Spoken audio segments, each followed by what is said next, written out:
गराब्धवर्ण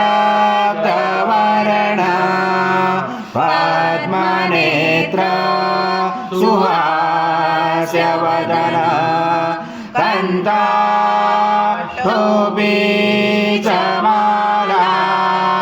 दण्डकमण्डलोदर कल्याणकरक्षक त्रैगुण्यरहित त्रैलोक्यपालक विश्वनायक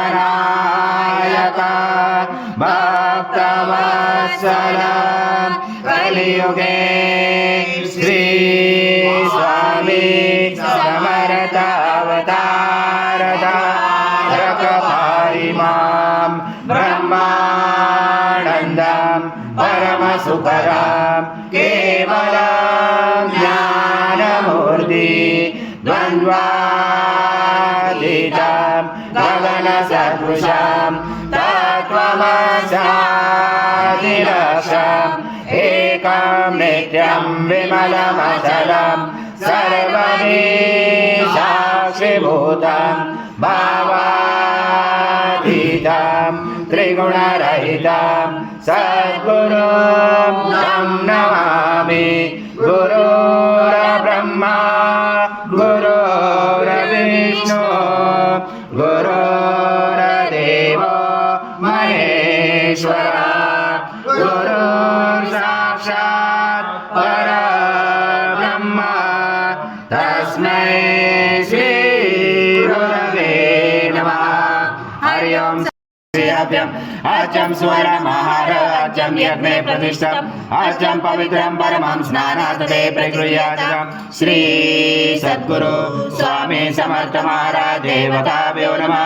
घृतस्नानं समर्पयामि घृतस्नानान्तरेण शुद्धोदकस्नानं समर्पयामि सकल पूजाते सर्व उपचाराते गन्धपुष्पं समर्पयामि शेष उपचाराते प्रार्थना पूर्वक नमस्कारं करोमि।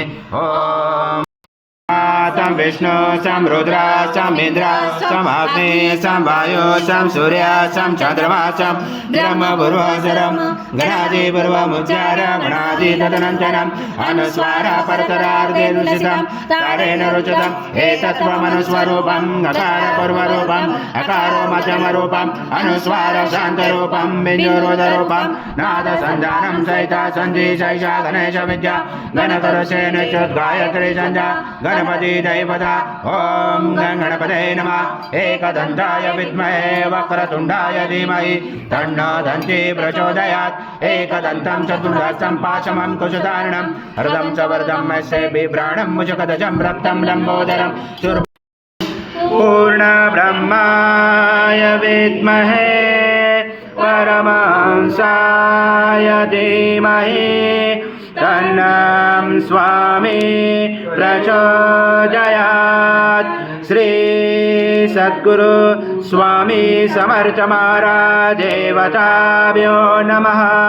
मंत्र पुष्पांजलि समर्पयामि। स्वामी समर्थ महाराज देवताभ्यो नमः। प्रार्थना पूर्वक नमस्कारं करोमि। हरि ओम तत्स हरि ओम तत्स हरि ओम तत्स। महाराज श्री स्वामी समर्थ जय जय स्वामी समर्थ श्री स्वामी समर्थ जय जय स्वामी समर्थ।